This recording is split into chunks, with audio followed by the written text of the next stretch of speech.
which is protein-ligand interactions. On the left figure shows a simple illustration of the available interactions between protein and ligand. There are hydrogen bonds interactions, ionic interactions, and metal coordination, hydrophobic interactions, and also cation pi interactions. This is just a simple illustration. This all related to the enthalpy. From textbook, we know the binding free energy has two terms. One is enthalpy, I just explained, and the other is like entropy, which is the change of degree freedom. The right figure just shows the binding event. Actually, the binding occurs in the solvent, like in physiological conditions. Here, use the water to mimic the situation. So the ligand and the receptor all dissolved in the water, and when ligand bind to the receptor, the water will be released.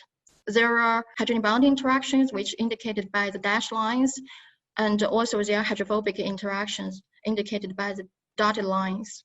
There's conformation change, and also the release of the water make a change on the degree of freedom. So there's entropic contribution and also desolvation to the binding free energy. There are 4 different binding models to describe the protein-ligand interaction.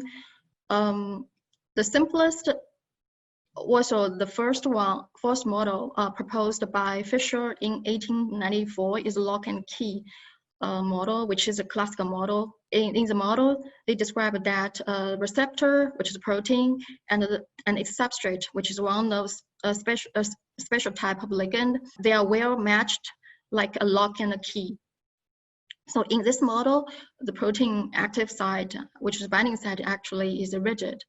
But in reality, the protein is flexible in the solvent. There are different models to describe that.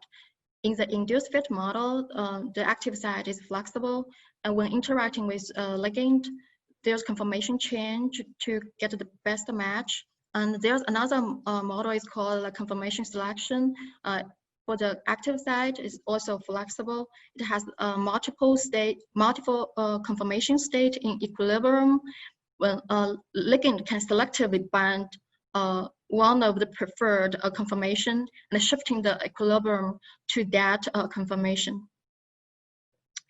This is what one of the applications, like in the virtual screening, is we use ensemble docking to really represent the protein flexibility, and some of the ligands will selectively bind one of the conformation, others will bind another conformation. For all the 3 models I just mentioned, the ligands show their inhibition or like activation by binding to the functional site directly. There's another model called allosteric model. In that model, the binding ligand on one side, which we call the allosteric side, can shift the conformation equilibrium on the other side to show the inhibition or activation.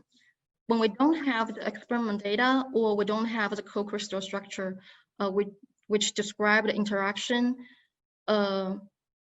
between protein and ligand in 3-dimensional structures, how we can predict the binding. So one classical way is molecular docking. There are different methods to do that. It predicts the preferred binding orientation of ligand to protein, and also estimate the binding. There are challenges for this type of method. One is the sampling efficiency. Can we sample that true binding mode? The second is scoring accuracy. Once we sample that true binding mode, can we really identify that? And also the protein flexibility, as I just mentioned. Here's a video from Schrödinger website to use a thrombin as an example to demonstrate how molecular docking can help to identify a hit. Here's the binding site. They dock each molecule into the binding site, and using some scoring function to rank that. And then once there's a hit was identified, this hit can be modified and then redocked, which can help identify an analog with improved potency.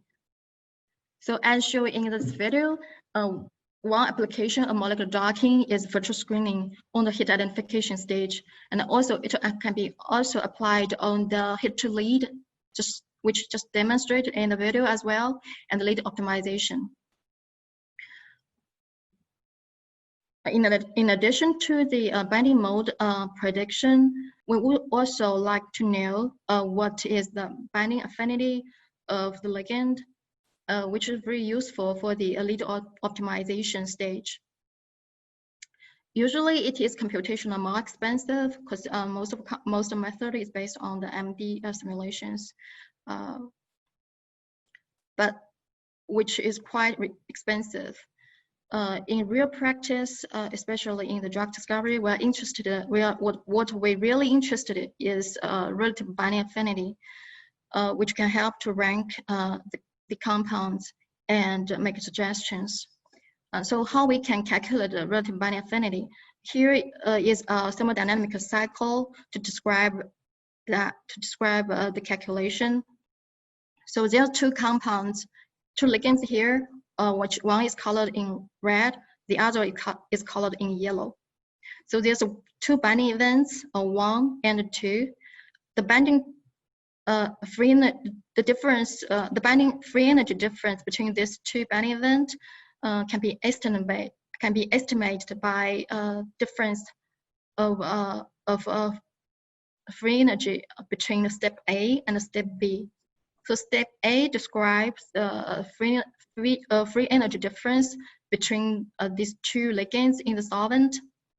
The step 2 describes the free energy of this two ligand in the protein binding site. So there are different ways to calculate that. One of them is like free energy perturbation, we commonly use in the lead optimization stage. As I just mentioned, that one of the application of molecular docking is a virtual screening, which is actually to search a needle in a haystack. Although the wide application of high throughput screening due to its advantage, like the protein is flexible in the assay, there's still advantage of using virtual screening. One is that it's very fast, it's much faster and cheaper. And also it can screen a library which is much larger and more diverse. If we look at the right figure, top right figure here, which is published last year in a Nature paper,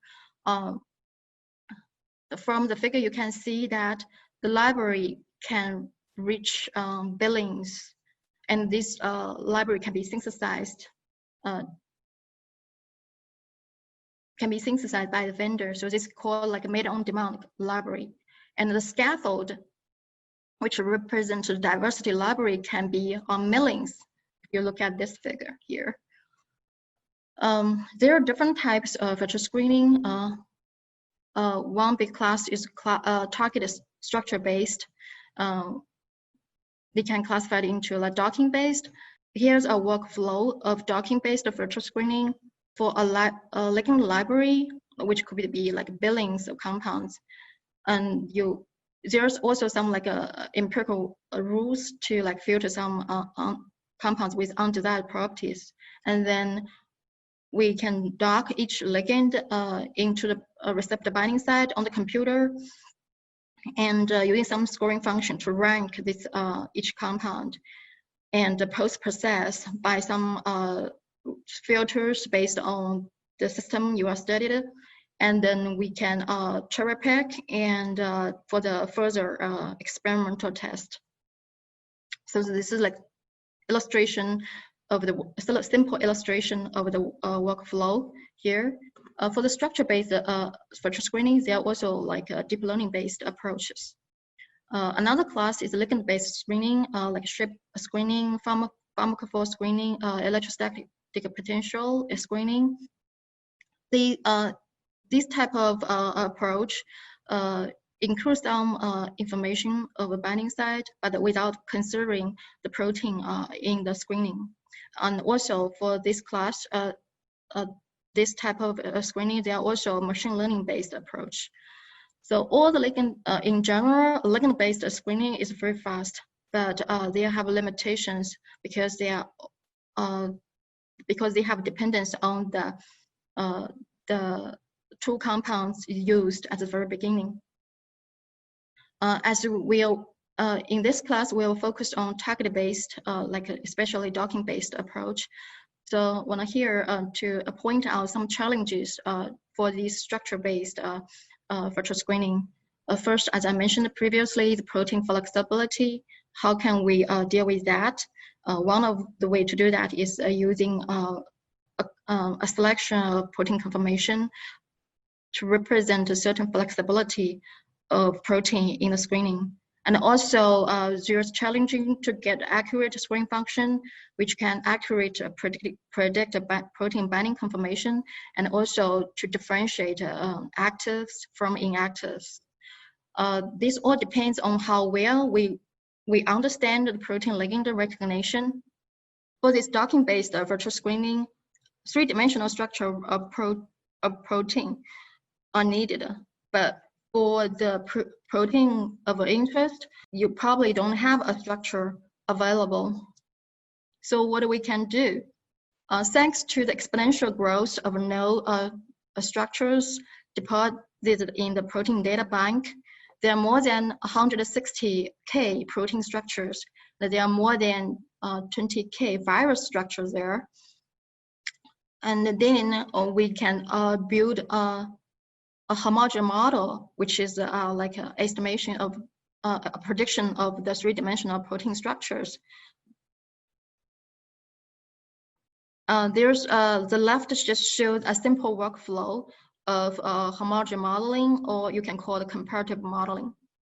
So we search the protein data bank, the database, by comparing the sequence of the target of interest.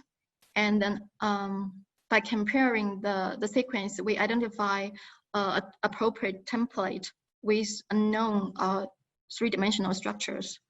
And based on the sequence alignment, we build a homology model. There's different ways to do that, like for the alignment, there's sophisticated way to do that, and also different ways to build the models. And then once we have a homology model, we will evaluate the model quality. If it's not good, we repeat the process. Otherwise, we will use for the applications. For the protein structure prediction, there's a competition called a critical assessment of protein structure prediction.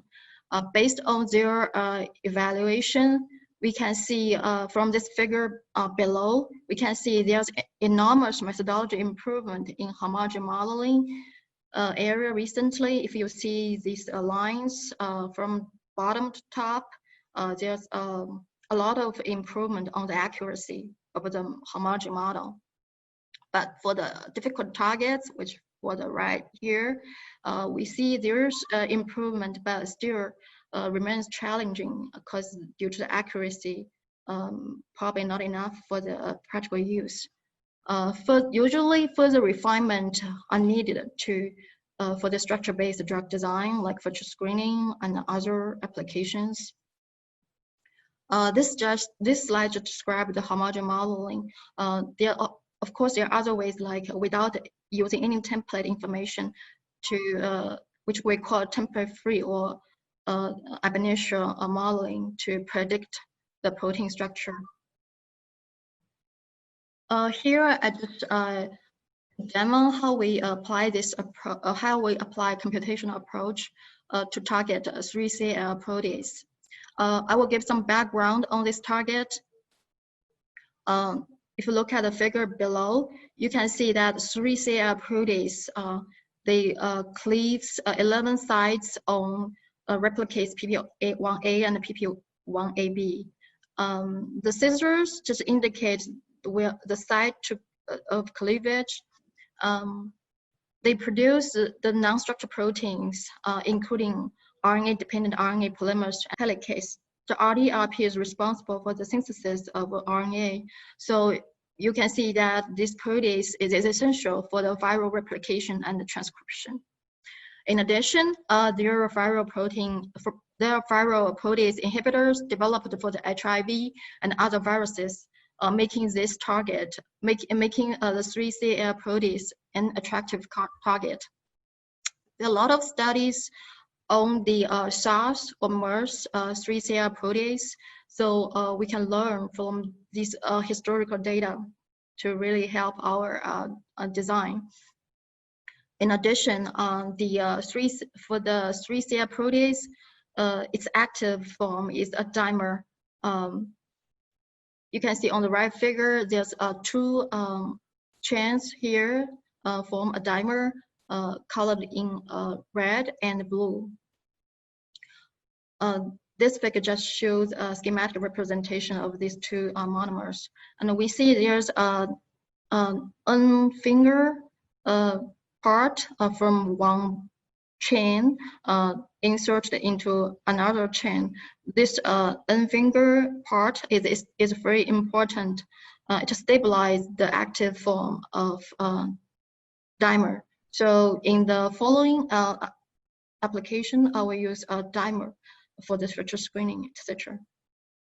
Initially, we compare the full-length sequence identity for the 3CL protease between SARS-CoV and SARS-CoV-2. Here's the sequence alignment. We see there's a 96% sequence identity between these two viruses for this target. And when we build the homology model and we map the residues, and we see that most unmatched residues, which colored in cyan, are distant from active site. Here is the active site. In this homology model, there's a ligand there, which indicated the binding pocket here. We also compare the homology model we built with the first released SARS-CoV-2 3CL protease co-crystal structures kindly shared by Professor Dao's group.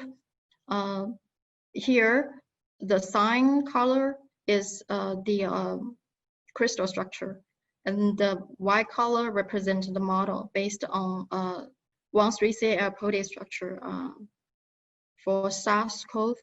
So we see that basically the model and the structures are very similar, and the binding mode of ligand are quite similar as well. So the homology model is quite reliable for this target, given the high sequence identity and also especially for the binding pocket. We look through all the SARS-CoV 3CL protease deposited protein data bank, and considering that the high sequence identity between SARS and SARS-CoV and SARS-CoV-2 for this target, we see this analysis potentially can be very helpful for the SARS-CoV-2 3CL protease structure analysis.